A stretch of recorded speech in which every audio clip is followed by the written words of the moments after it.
Have you ever noticed how someone's eyes can completely transform their appearance? They can go from having prey eyes and looking weak, looking submissive, to looking assertive and dominant just from their eye area alone. Your eye area is one of the most important parts of your face. If you think about it, it's the bit that everyone looks at first. Your eyes are the first impression someone gets of you. So your eyes play a huge role in how you're perceived. So this is exactly how you can begin to maximize your eye area.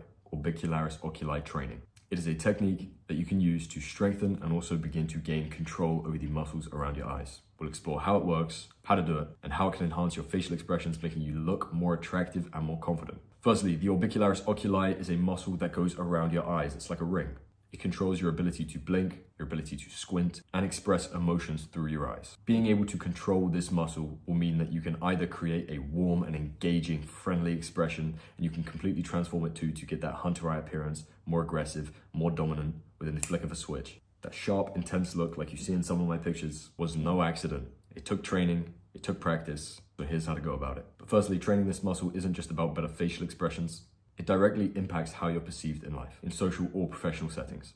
A strong orbicularis oculi contributes to facial symmetry, and symmetry is one of the key factors of attractiveness. Having good control of this muscle will also enhance your ability to have genuine expressions. You may be having genuine emotions, but if you don't have enough facial control, how can you convey that? And when you enhance this muscle, you improve your ability to show genuine emotions, making you appear way more charismatic and way more approachable. And don't forget, your social charisma is a huge factor in what makes you attractive. No, it's not just all about the way you look, about the way you hold yourself, the way you talk, the eye contact you can hold. And not only that, when you improve your eye contact through training this muscle, you're going to find that people will engage a lot better with you in conversations. Before and after improving my eye area, the difference when I was speaking to people is outstanding. I'm telling you, after I improved my eye area, if I am looking at someone with an intense stare, listening intently to their conversation, often start blushing, sometimes they look away, sometimes they say, why are you looking at me like that? So 100% improving your eye area is going to make a huge difference. So let's get into the actual training techniques. The techniques are simple,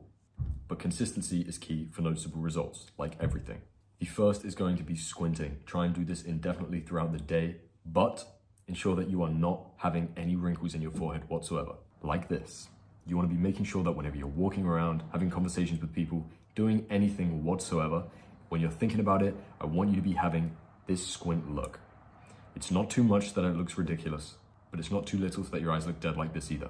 You want to be engaging this muscle. The next is an eye squeeze with resistance. You want to close your eyes tightly while placing your fingers on the outer corner of your eye, pulling it up. You're blinking against the resistance that you're putting here, like this.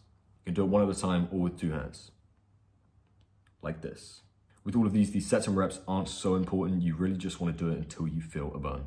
Now, this one will most effectively train your orbicularis oculi, but don't forget, so much actually goes into what makes your eye area look good that simply training the muscle might not be enough. This is where expression control comes into play.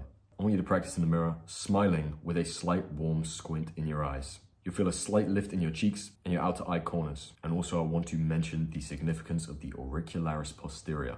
A lot of people got confused when I started talking about this because it is the muscle behind your ear. If any of you can wiggle your ears and make them move back and forward without you touching them, that is because you are engaging that muscle. So what the hell has that got to do with your eyes? Well, it can actually give you a more positive perceived canthal tilt. What do I mean by a perceived canthal tilt? Well, your eyelid hooding can have a huge effect on how your canthal tilt looks.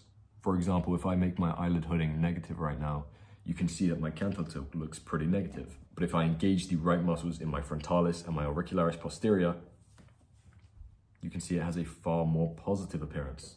Now, a lot of people say this looks strange. Maybe you like it, maybe you don't. The technique is there if you want it. Remember that beauty is not found in features, it's found in proportion. So though this will change the actual feature and make your eyes look completely different, you should be assessing with yourself and the other people in the community. You can ask around and see whether it looks better or not. Looking good and glowing up is so specific to you that you need to understand these methods and try them, but understand that there's no one method that will work for everything. It worked really well for me, it might not for you. It's best to get a load of second opinions and see for yourself. So what can you actually expect after consistent orbicularis oculi training? After 1 to 2 weeks, you're just going to notice that you're getting better facial control. 1 to 2 months, you're going to notice that the squinting that you've been doing throughout the day is going to become far more subconscious. Your eyes are going to appear more slit-like without you having to even think about it.